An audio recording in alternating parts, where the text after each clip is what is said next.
Bonjour à tous, je vous retrouve en ce jour du 24 décembre 2019, très très proche de Noël. Je réunis mes dernières forces pour vous faire cette petite vidéo. Donc cette vidéo, elle est sur le sujet du cinquième article, donc le cinquième de la série des 10 bonnes pratiques à plan. Nous sommes donc à 10 sur 10.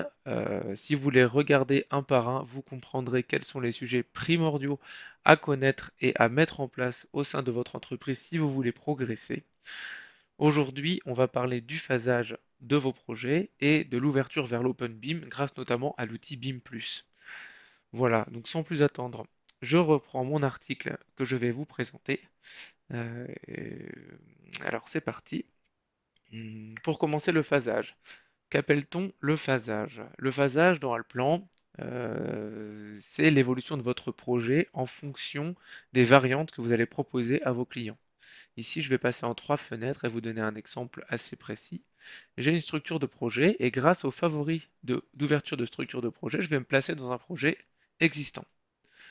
J'ai modélisé une ferme un petit peu, on va dire, en déshérence, avec même des jolis cailloux, comme si on avait quelque chose de, vous voyez, qui se serait légèrement éboulé, une charpente en mauvais état, une couverture à demi découverte.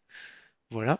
Et l'idée, c'est de reprendre ce bien et d'en faire quelque chose avec un joli projet d'habitat à l'intérieur. Donc j'ai posé la réflexion et j'ai créé un APS1 pour commencer. Hop, vous voyez ici le favori, ça me permet d'ouvrir directement. Alors j'ai pas besoin forcément de lui, mais ça me permet directement d'ouvrir mes calques dans l'APS1. J'ai donc dans ma structure de projet ici une phase existant, APS1, APS2. Pareil pour mes livrables 2D de l'autre côté. Donc vous voyez, j'ai juste à faire échappe, à le plan forcément réfléchi et m'affiche d'autres calques parmi la structure de projet et j'obtiens notamment un projet potentiel que je peux mettre en grand écran ici. Voilà, on a repris l'existant, on a refait la couverture et on a deux Velux avec des stores. On a, on a réalisé ici un petit bac d'eau à l'extérieur, une serre, voilà. Et puis ici, vous allez pouvoir reconnaître des rendus que j'ai fait dans les articles précédents à l'intérieur du projet. Vous voyez?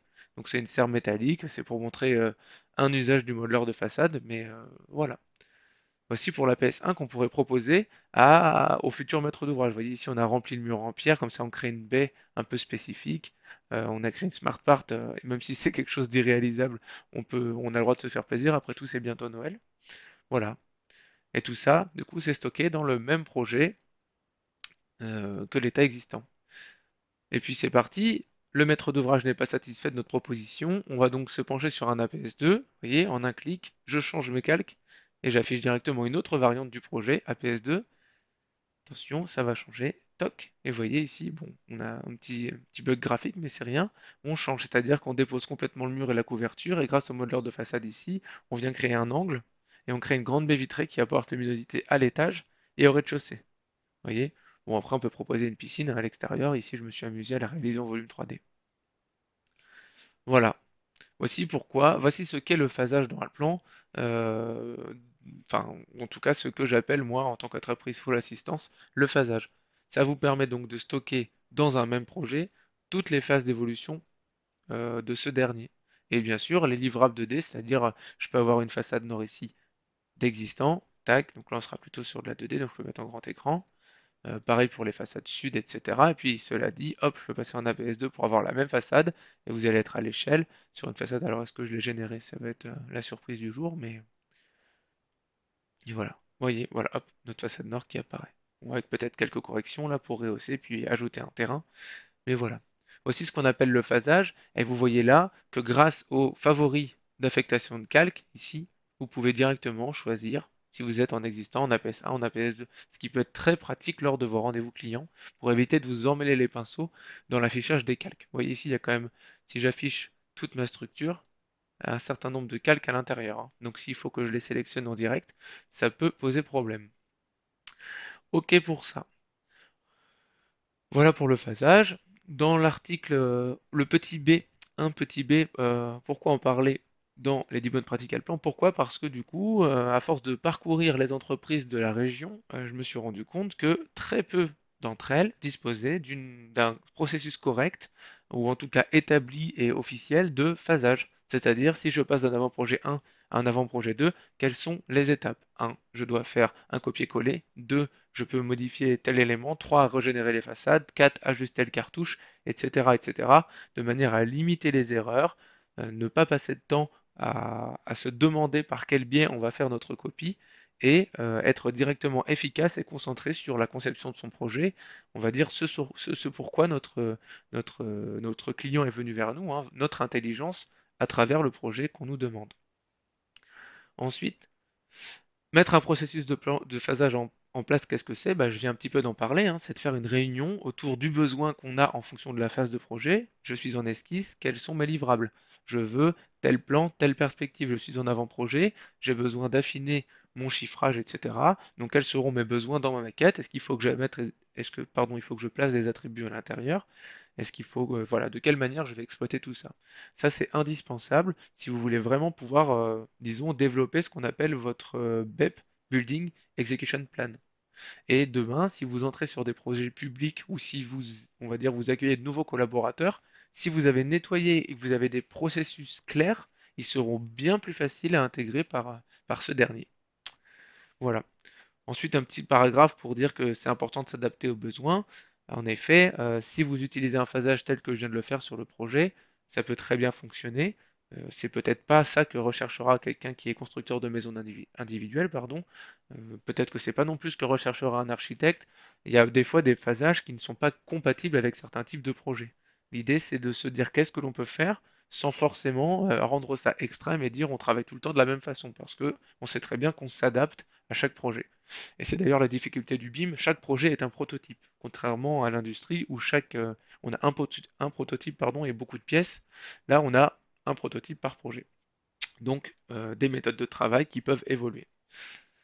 Ensuite, on passe à l'ouverture vers l'Open BIM. Alors là, du coup, l'idée, c'est de vous présenter comment vous pouvez exploiter le BIM. Souvent, on entend le BIM pour nous, on a une entreprise trop petite, ça ne nous servira à rien. Je vais vous prouver le contraire dans quelques minutes.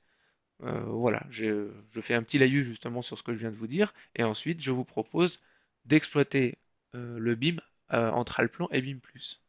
Je vais changer de projet pour cela, donc le projet que je vais vous présenter, vous commencez à le connaître parce que je l'ai déjà un petit peu, on va dire, survolé dans mes articles précédents. Ici, l'idée, c'est de dire, ok, j'ai une vieille grange, d'ailleurs, si ça se trouve, je vais peut-être même pouvoir vous la présenter. Et vous voyez, là aussi, j'avais un bâtiment existant que j'ai construit. On va essayer de le cocher de cette manière-là parce que je ne sais pas si j'ai enregistré mes favoris. Oui, hop, voilà. J'ai une grange existante, bon, sans texture, avec un garage. Et l'idée, c'est d'exploiter la charpente et d'exploiter le bâtiment existant pour en faire du logement à l'intérieur et notamment plusieurs logements. Voilà. Hop. Vous voyez, c'est quand même très utile dans un projet d'avoir les différents états du bâtiment. Ça me permet là, même sans trop de préparation, d'être à peu près serein pour vous présenter dans mon article. Même si, pardon, ici j'ai trop de calques de cocher. Assistant des mots. J'enlève mon cartouche aussi. Et je reviens ici sur les élévations. Voilà. Donc je disais, oui, c'est quand même plutôt pratique d'avoir correctement rangé ces projets et d'éviter les surprises. Donc voilà, bon, ce projet, vous l'avez déjà vu dans les articles précédents. L'idée ici, c'était de vous montrer que je peux l'envoyer ici dans collaboration BIM vers BIM Plus directement. Vers BIM Plus, j'obtiens mon projet et j'ai fait un petit travail avant de commencer la vidéo de cet article. J'ai réalisé ici une tâche. Une tâche, c'est quoi?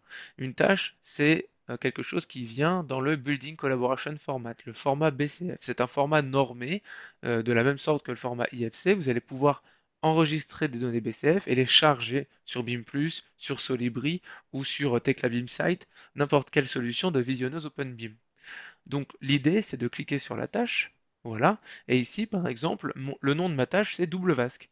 C'est-à-dire, j'ai regardé le projet, ici j'ai fait une coupe verticale, voilà, et puis j'ai zoomé, et je me suis dit ici, bah dites donc là, c'est dommage qu'on n'ait pas un double vasque, on est sur un logement d'une certaine taille, ce serait plutôt intéressant de proposer ça aux personnes. Donc, je dis qui est concerné dans mon mail, etc. Je ne me suis pas servi de cette petite étiquette. J'ai créé une flèche rouge. Ici, vous pouvez en faire autant que vous voulez. J'ai un petit message, hop, qui est là pour mon partenaire, on va dire mon interlocuteur. J'ai rajouté une doc technique. Alors là, je l'ai téléchargé, mais vous voyez, par exemple, d'un vasque avec ses dimensions. Et puis j'ai un lien internet, voilà, que j'ai mis sur lien exemple. Il me semble que j'ai pris quelque chose, j'ai pris Jacob de Lafont. Alors, du coup, ils seront contents, ça fera de la pub. Mais voilà, vous pouvez mettre n'importe quel lien internet et doc technique à l'intérieur. L'idée, c'est quoi? C'est de créer cette tâche. Donc là, ça veut dire que la personne qui a créé cette tâche l'a rendue accessible pour tous les partenaires présents sur le projet. Maintenant, si je fais le lien avec Allplan, ici j'ai un tableau, onglet dans Allplan. Et si je clique sur ma tâche, que je reclique ici, théoriquement, alors je double-clique dessus pour rentrer, voilà, elle va charger. Et ici, vous voyez que dans Allplan, ok, j'obtiens directement ma flèche rouge au bon endroit. Ok, donc bon, on voit forcément un petit peu mal, mais en tout cas très vite je vais me rendre compte qu'on parle, ok, d'accord, je parle du VASC, alors qu'est-ce que me veut mon interlocuteur? Serait-il possible d'envisager un double VASC? Ah, bon bah très bien, et du coup je peux mettre à jour ma maquette et faire une mise à jour sur BIM+. Imaginez-vous, en tant que constructeur, maître d'œuvre ou architecte, pouvoir exporter votre maquette, donc vous faites juste un clic sur ce bouton-là, vous invitez vos partenaires sur BIM+, grâce, si je reviens sur BIM+, ici, la partie membre du projet, petit peu de patience, voilà, membre du projet, et vous allez pouvoir directement inviter des gens ici, et ils vont pouvoir accéder grâce à la partie BIM Explorer à la maquette, et pouvoir la faire tourner, pouvoir faire des remarques, des coupes à l'intérieur, vous voyez, elle se réaffiche. Et oui, des coupes et des remarques entre BIM Plus et Allplan. Je me permets de couper cette vidéo pour en garder sous le pied pour 2020, vous donner l'eau à la bouche, vous montrer ce dont nous sommes capables et les conseils qu'on peut vous apporter chez Flow Assistance. L'idée, c'est bien sûr de vous montrer que, en tant que constructeur de maisons individuelles, maître d'œuvre, spécialiste de l'extension, de la rénovation, ou alors architecte, vous pouvez exploiter les nouveaux outils. Et sur BIM+, trop peu de monde exploite du coup cette plateforme.